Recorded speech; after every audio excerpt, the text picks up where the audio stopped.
Mesdames et messieurs, c'est toujours un plaisir de vous avoir nombreux en train de suivre l'actualité du jour, mais également d'être fidèle sur la chaîne Kivu Morning Post. René, bonjour, bienvenue. Bonjour, bonjour à tout le monde. On vient de poignarder en plein jour un jeune à Goma. L'événement vient de se dérouler dans le territoire de Nyiragongo. Là, je parle du village Ngangi vers l'église Sebeka, donc c'est à quelques mètres de Majengo. Également, nous allons parler de l'arrivée de Denis Mukwege qui est en ville de Goma. Le réparateur des femmes vient de porter comme son assistance à quelques élèves.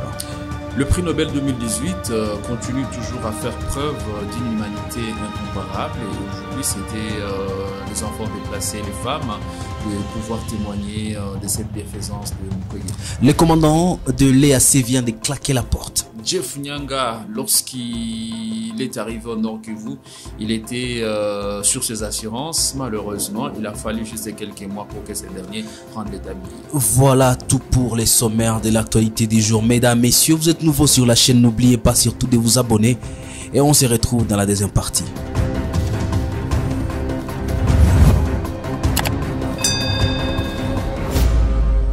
Commençons donc par la situation. D'abord à Goma, puis en territoire de Nyiragongo. À Goma, ce sont des crépitements des balles toute la nuit d'hier. Orneline Tibonera, au-delà de cette situation, quand même en silence des autorités.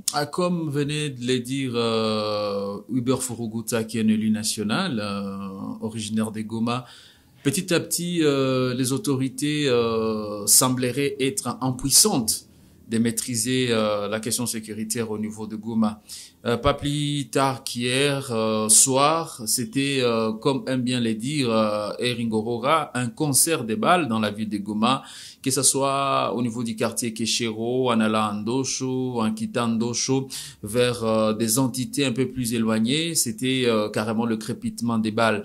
Et les gens commencent à se demander, est-ce vraiment les mesures mises en place par les autorités sont proportionnelles à la stratégie développée par des hors-la-loi? Parce que en dépit de toutes ces présentations auxquelles on assiste au niveau de la mairie, soi-disant, on a arrêté 5, 10, 20, 30 présumés voleurs ou bandits, la chose va de mal en pis, hein, avec surtout ce qui s'est passé cette nuit au niveau du quartier Keshero ou Andosho, c'est inconcevable. Les gens avaient tendance à croire que c'était une nouvelle incursion, carrément c'était le début des affrontements. Et ce matin, on se réveille, aucune autorité ne communique là-dessus, donc comme si c'était une situation normale. Et on se demande ce qui intéresse les autorités actuellement, c'est la question peut-être foncière, telle que cela est dénoncé par certains activistes des droits humains. On comprend pas. Et là, les gens pensaient que peut-être la criminalité était une affaire nocturne. Mais ce vendredi, on vient de l'apprendre qu'il y a un jeune, il y a un habitant qui vient d'être poignardé et qui, après avoir subi cet acte terroriste, venait de rendre l'âme vers Sebeka Ngangi. On ne comprend pas, donc on sait plus. Est-ce qu'il faut aller se cacher dans le Nyiragongo? Est-ce qu'il faut aller dans le lac Kivu pour se mettre à l'abri de bandits? Mais à l'allure où vont les choses, est-ce qu'on peut dire qu'il y a vraiment des stratégies mises en place par les autorités? Ça fait pratiquement un mois où nous sommes en train de vivre de telles situations. Si la situation continue comme ça risquerait d'être des gangs de la rue qui vont sortir de nulle part et qui vont s'imposer. Parce que on se demande quelle est la place des services de sécurité, ces services de renseignement et ces éléments de la police qui passent des journées entières au niveau des carrefours, différents carrefours en ville de Goma, en train de tracasser les usagers de la route, oubliant que la sécurité des habitants aussi doit être mise en avant pour que voilà les uns et les autres puissent se sentir très à l'aise de vivre à Goma, qui est la capitale touristique de la RDC. Et parce que nous parlons de la situation sécuritaire, on parle également de cette démission du commandant de la force de l'EAC.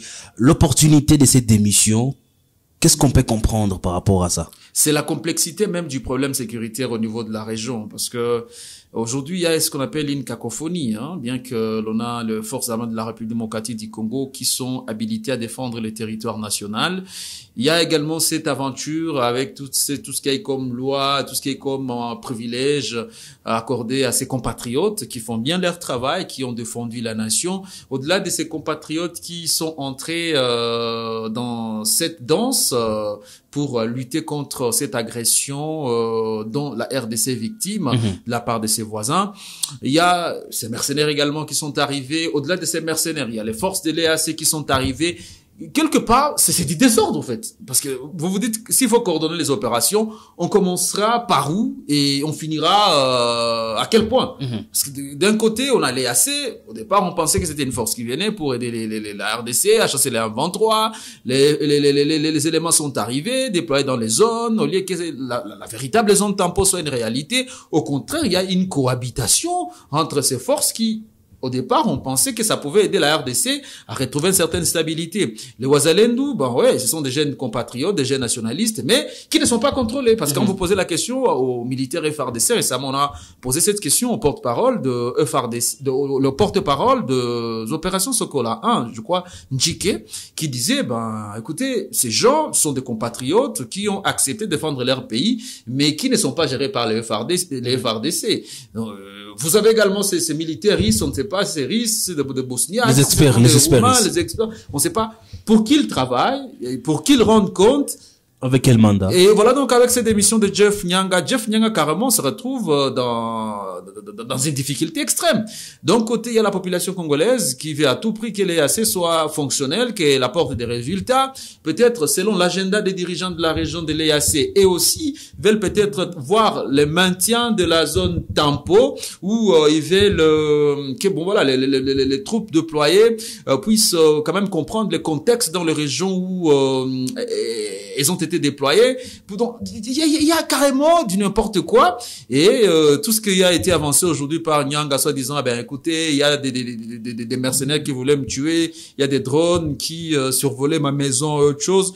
Moi, je crois que, lorsque peut-être on n'a pas de résultats aussi à présenter, on ne peut pas manquer des prétextes, soit disant, il y a ceci et cela, mais dans 6 mois... Mais Jeff Nyanga s'est montré déterminé à finir avec la guerre. Est-ce que c'est pas une peine perdue déjà pour le Congo? Ouais, au départ c'était ça. Lorsque l'on a assisté à ces déplacements de population vers Kanyaruchinya et Kibumba, ces premiers déploiements ou ces premières visites à Kibati, ils montraient tout ce qu'il y a là-bas. Si ces gens essaient de blaguer avec nous, on va les mettre hors d'état de nuit. Est-ce que le départ de Jeff Nyanga n'est pas une perte pour le Congo?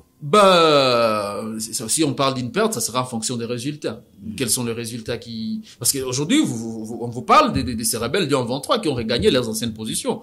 Certes, il y a eu retrait, mais je crois aussi que ce qui fait mal dans tout ça, peut-être aussi sont ces propos qu'il a tenus, parce que récemment, lors de sa conférence de presse à Goma, il avait pas très bien agi en faveur de la République démocratique du Congo. Lorsqu'il dit, écoutez, si aujourd'hui vous vous plaignez par rapport à la présence de rebelles du 23 dans des zones qu'ils avaient déjà abandonnées, cela s'explique par l'incapacité pour le gouvernement congolais à pouvoir répondre à ses obligations. Entre autres, c'est la question des Sabinyo. Lorsque vous envoyez ces rebelles à Sabinyo, comment est-ce qu'ils seront logés? Pendant ce temps, il y a un précantonnement qui sera fait à Kichanga. Voilà. Donc c'est vraiment du méli-mélo. Mais quand même, revenons également pour parler de cette sortie médiatique de Denis Mukwege qui est à Goma. D'abord, pour assister les enfants finalistes déplacés. Déjà, la mi-session va devoir commencer. Une grande campagne humanitaire de la part du prix Nobel 2018, et il en a profité parce que le Nord Kivu traverse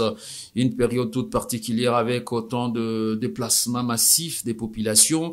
Ces élèves dont les parents sont en difficulté de payer les frais de participation à toutes ces sessions, et voilà, il était opportun pour la Fondation Panzi de mettre la main à la poche et de payer de payer les frais de participation à plus de 700 élèves. Donc, si vous voyez par exemple le frais de participation par personne, c'est dans les 91 000, donc fois 700, vous comprenez ce que ça les représente. Mais pour Dr Mukwege, l'idée n'est pas vraiment de voler au secours de ces enfants. Le besoin primaire pour la population congolaise, c'est ce retour de la paix. Parce que quand la paix est de retour, ça permettra à toutes les familles de trouver un peu d'argent, de trouver de moyens pour scolariser des enfants. Ça permettra à ce que toutes les activités puissent évoluer à merveille. Ça permettra même aux enfants, aux élèves de faire de trop bons résultats au niveau des classes. Et il reste toujours là-dessus pour marteler sur le besoin de la paix et cette mobilisation de la communauté. À la question de savoir que s'il sera candidat à la présidentielle de 2023, Denis Mukwege pense comme acteur de la société civile, aujourd'hui, il est important de s'intéresser aux questions politiques et penser à la construction de la RDC. Une réponse, en tout cas assez ferme, pour affirmer qu'il sera candidat à la présidentielle. Bon, affirmer peut-être c'est un peu trop tôt de les dire parce que lorsque vous interrogez les amis ou les cercles fermés de Mukwege, en lui, ce n'est pas un homme qui rêverait un peu plus de la politique, mais il y a autant d'organisations de la société civile, il y a des mouvements des jeunes, il y a des intellectuels congolais qui, par exemple, je me rappelle en 2018, il y avait des gens comme le professeur André Mbata qui étaient là, qui disaient, ben écoutez, Mukwege c'était une référence. Pour Mukwege être président, peut-être que le prochain jour nous dirons un peu plus, hein, parce qu'on a fini avec déjà ce processus d'enrôlement, d'identification des électeurs et ces rapprochements qu'il y a entre les animateurs de l'opposition. Nous pensons peut-être qu'un jour il finira par le dire, mais je connais Mukwege, le Mukwege que je connais depuis plusieurs années, il est toujours très réservé et il est peut-être un homme de surprise. Au lieu peut-être pour nous de déclamer haut et fort que Mukwege est candidat, attendons peut-être ce que dira Panzi à ce sujet dans le mois à venir. Attendons la surprise politique, en tout cas pour les élections prévues en décembre 2023 en RDC. Et ça sera tout pour l'actualité du jour. Merci à vous de l'avoir suivi.